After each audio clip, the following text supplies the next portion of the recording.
This is a straightforward guide to dealing with competition. Basically, how are you different from X? How to answer that question, I'll show you in this slide deck. This is actually going to be super straightforward. I hope you're ready. I'm Alex Berman from Experiment 27. Let's jump into it. So any service business is going to have a bunch of competition because it's very easy to say that you do services.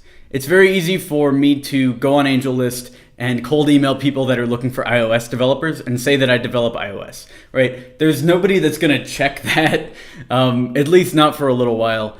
So anyone, especially if I do iOS, right? If I actually do it, any services business is just so easy to jump into. So there's a ton of competition. So here is how to deal with that competition and the takeaways you can use when trying to sell into an ultra competitive market. So distracted by this Nicolas Cage gif right now.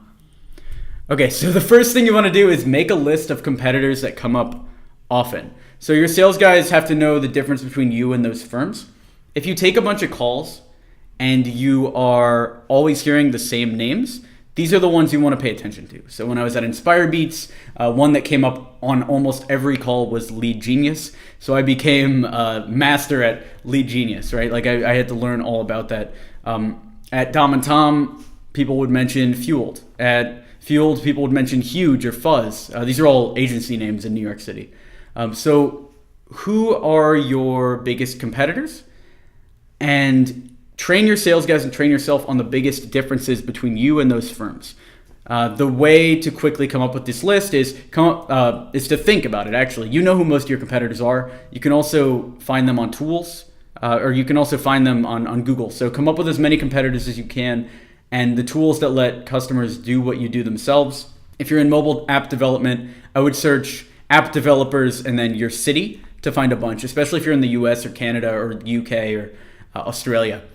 Search app developers Sydney or app developers New York or app developers Boston. The ones on the first 2 pages of Google are your biggest competitors. Those are the ones that you need to learn as much about as possible. And then also, if you're in web development, learn about lead pages, learn about Unbounce, learn about Wix or Squarespace. Like, learn about the tools that would let people build a website or a mobile app by themselves and why you guys are better. And if you're not better, I'll get to that in a little bit. I'll show you what to do if you're not better.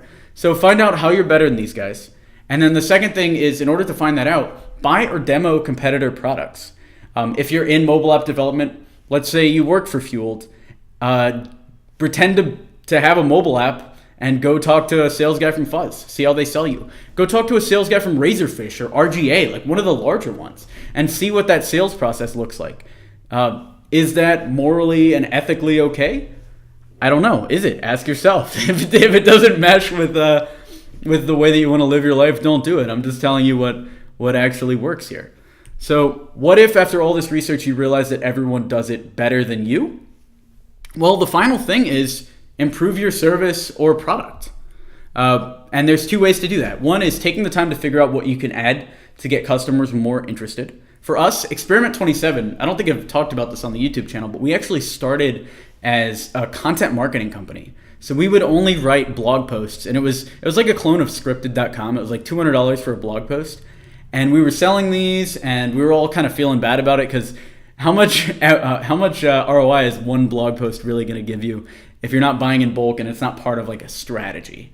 So we had to take the time to talk to our customers about why they weren't buying, and also talk to the customers that did buy about what value we could deliver to them outside of that. And that's how we pivoted into more marketing services. If that's not the case, right? Like if you can't get better, or if there's too much competition, like for instance, app development for software as a service startups, I think is totally flooded. Or web development for small businesses, I think is completely flooded. Also marketing for small businesses is totally flooded. So the second thing you want to do is find a new market that hasn't heard of you.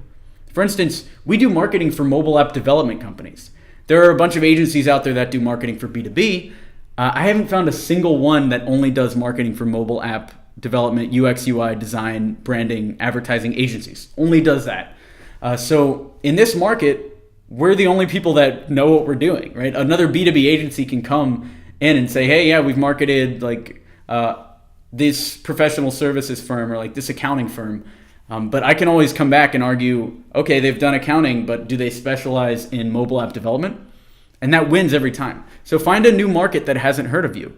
Basically, niche marketing. Should you move from marketing for everyone to marketing for dentists, for instance, or just for fast food restaurant franchisee owners? There's $1 million businesses in all of those, and that's the solution if you can't improve your product and take on the entire market, or you can't improve your product and dominate the one niche that you're in. That's how to do it. If you like this video, feel free to like it to encourage this type of content on YouTube. Subscribe to this channel for more B2B sales training. And if you need help marketing your digital agency, you know who to call. Check out experiment27.com. Thanks.